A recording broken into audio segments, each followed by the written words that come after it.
client. So yeah, that does matter a lot. Let me look over here.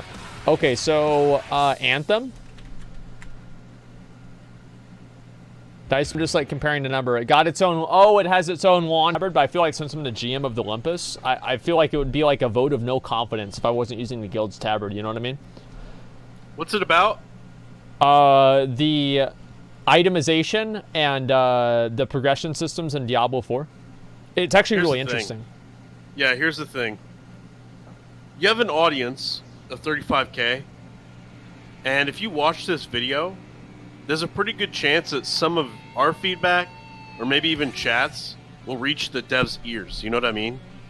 So if we watch this, and we offer our feedback, we could influence D4 in the future. We actually could make an impact on the game. I agree with that. You know what? We will watch it. Yes, we will actually. We will watch this. Let me see. Are there any more games you guys want me to look up real quick, and then we'll go ahead and move forward. Witcher 3. No. Oh yeah. Grand Theft Auto. All right. Let's begin. I made this video as feedback for Swords on Diablo 4. I consider Diablo to be one of the most impactful franchises of my gaming life and want to share some thoughts.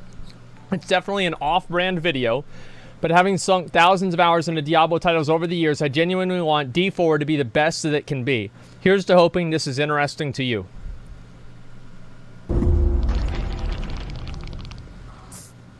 What?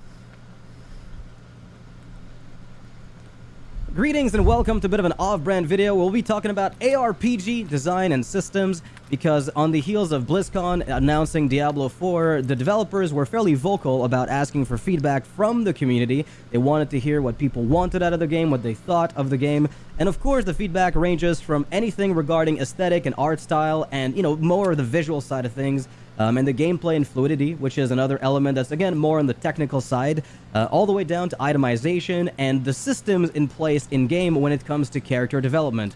But I won't, you know, necessarily talk just about Diablo 4 because I think to provide proper feedback for Diablo 4, I have to put a lot of that feedback into context, and that context will be, more generally speaking, the way that ARPG design tends to be done, the different ways it can manifest, and where Diablo 4 fits there relative to maybe the full first 3 games in the franchise and other ARPGs. And just say let's PoE. jump right into it. Okay. So the first thing I want to touch on is the concept of character classes. So we're talking here about your traditional role-playing game element of you creating a character of a specific class or not, because there are other ways to do classes in ARPGs and role-playing games in general. Sometimes and I have that in PoE, right? Is that like you can play any class and have it be a ranged class, or you can play any class and have it be a melee class. But there are certain classes that just generally lend themselves towards more melee or ranged abilities, right? And so, yeah, classes are really kind of defined. And while the class is very, very much defined of like what your role is, in PoE it's much less the case.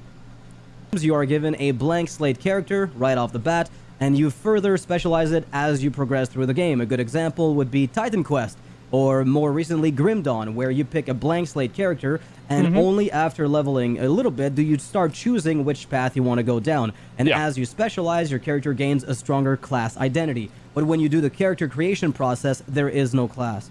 By contrast, Diablo is always That's actually really cool if there's no class at all. A very, you know, rigid class system. In Diablo 2, you picked a sorceress. The sorceress, barring some exceptions with items that let you do that, you could not cast a barbarian spell or a necromancer spell. And so this rigid class system is helpful for developers when it comes to choosing what the player is allowed to do, creating strong flavor and aesthetic, and it is a very powerful motivator, in fact, because people identify with a lot of the characters that they pick, generally speaking, and this is I think it's also more helpful for a lot of players, too.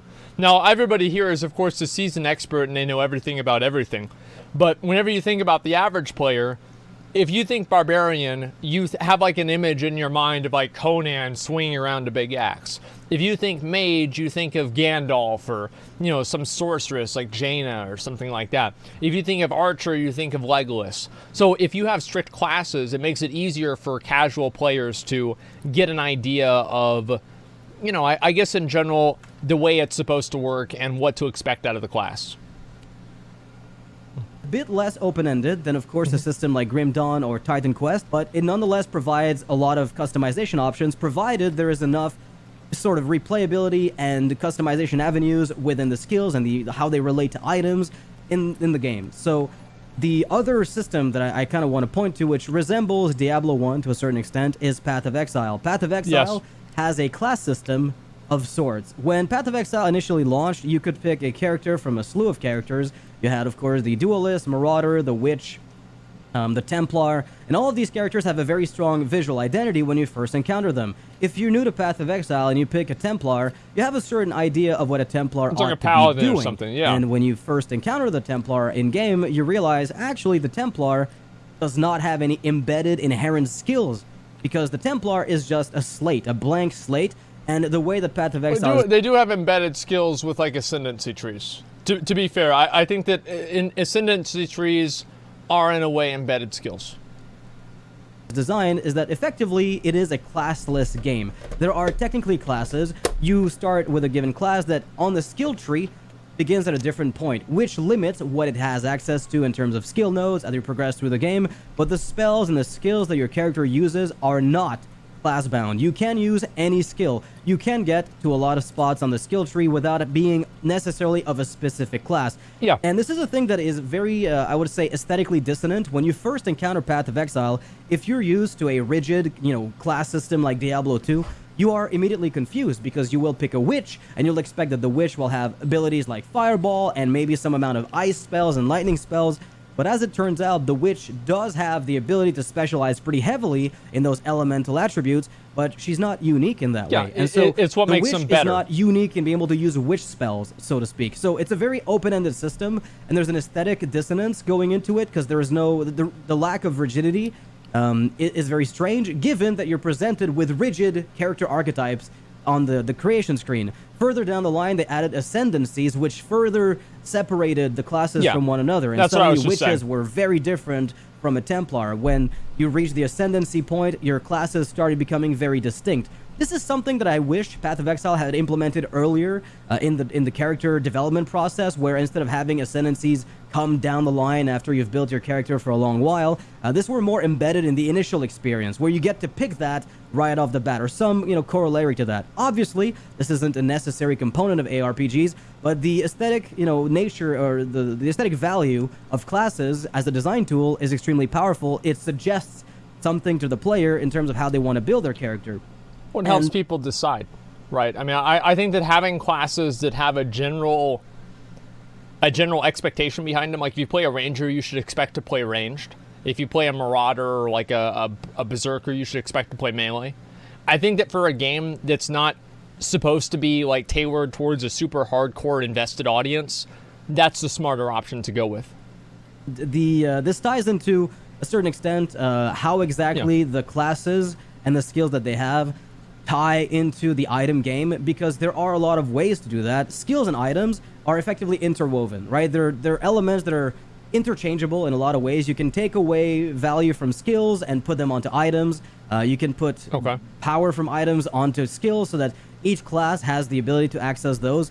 This is something that can be done. As a designer, you have the power to do that. You can even design an ARPG where there are no skills and everything is just item derived, right? You could imagine a world where Path of Exile does not exist with a skill tree, but instead everything is done through itemization, where you literally never get a talent point to specialize anywhere, and in fact everything you rely on is getting skill gems to put into your items, and then the items also buff up the skill gems themselves, and nothing is done on the skill tree. That can be... I think they kind of did that like in another way with like this like private server for a while. I feel like things like that are a little bit too open-ended. I wouldn't really be a huge fan of that, but I do like the general idea of it. Done. Again, items and skills are interchangeable, but this is where, having rigid classes lets you guarantee a baseline experience to the users, and then the items supplement that.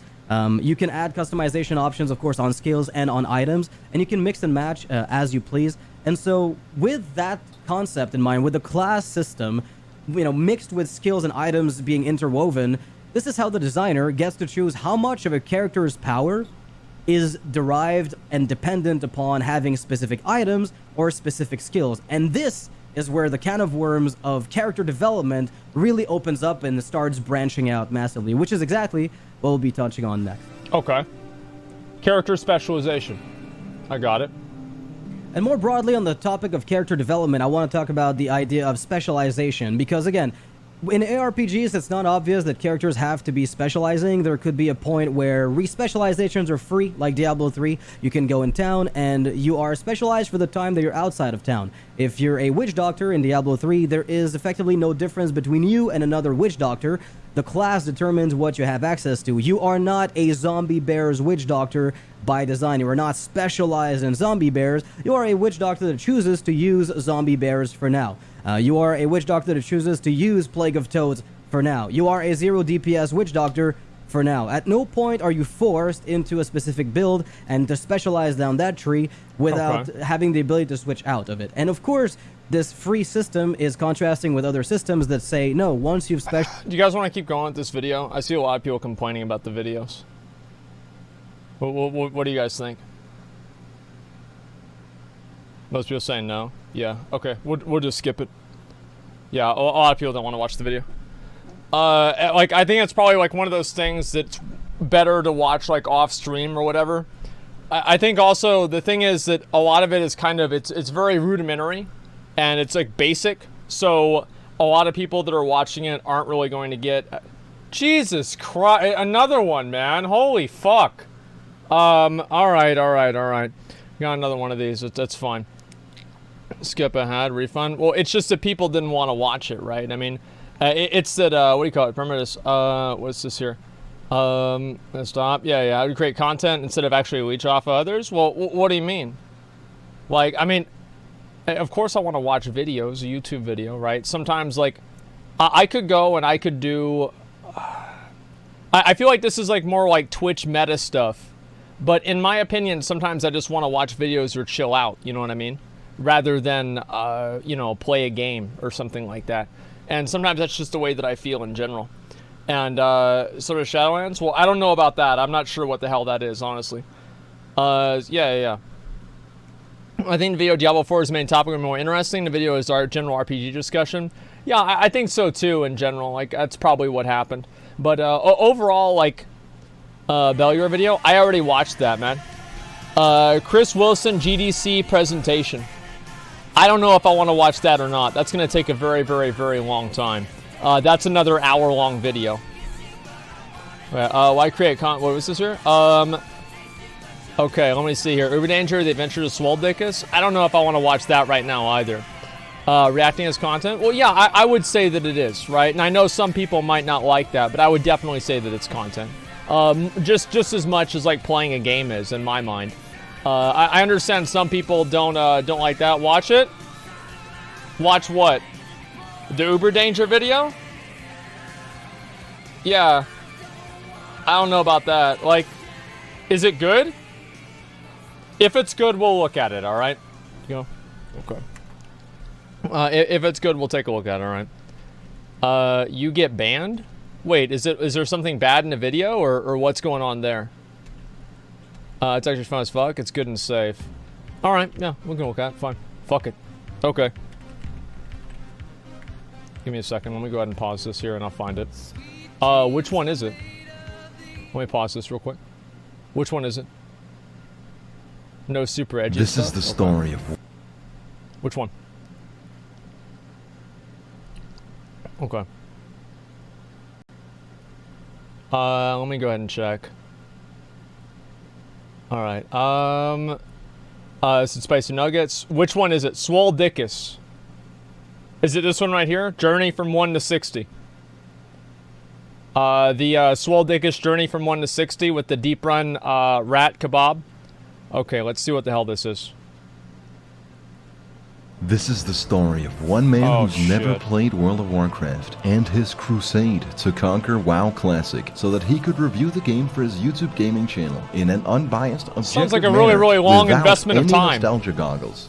This is the tale of the sexiest Night Elf warrior coal miner that ever lived, and her journey to save Azeroth with her ass. Now, why did I pick Night Elf? Okay. Well, because I they're ruled hot. out orcs Taurens, Trolls, and the Undead, because why pick Horde if I'm already a bad person in real life? I gotta roleplay. That's why I played a little Alliance. bit. The choice It's then simple. stood between Night Elf, Midget, Manlet, and regular human. Now, humans are great hard at everything, discussion. but Hard who decision. the fuck plays an MMORPG to be the same dude they are in real life? Fuck What? you. Fuck you. I don't want to play. I don't want to be a cow. Like, what do you mean? I don't want to be a cow. Like, I look at I look at my character as a visual representation of me inside of the game, and I want to walk around as a guy that doesn't necessarily look exactly like me, but he kind of looks like me. Like, that's just the way I go. That's what I like in games. That's what makes sense.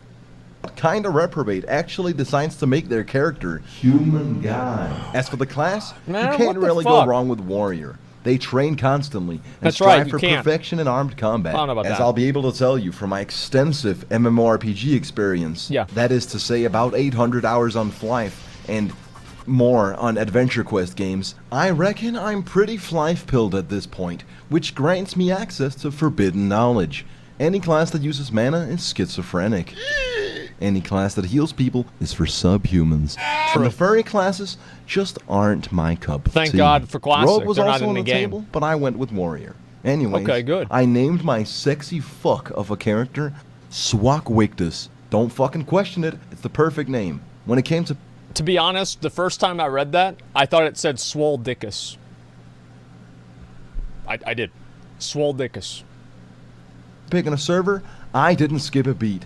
Noggenfogger was clearly the Okay. place for me. Of After course. a barely noticeable 3-hour queue time that I had to do Holy twice, shit. I was ready to experience the full blunt force of vanilla World of Warcraft.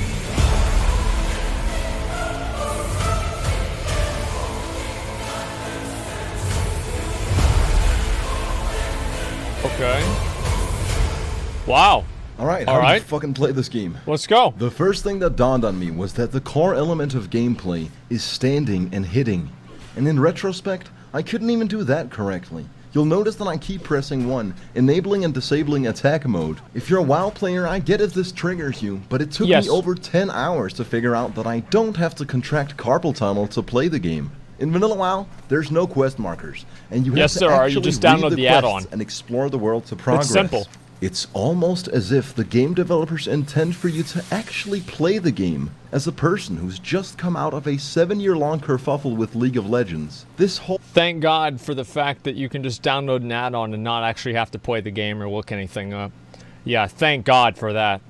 I played the first playthrough on vanilla without the questing add-on. Now I use it all the time.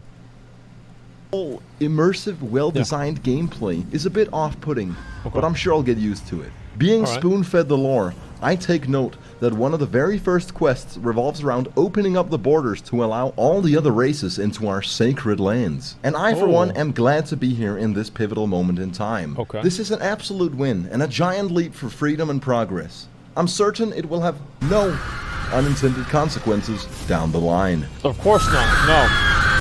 I have been seriously poisoned. You must help me.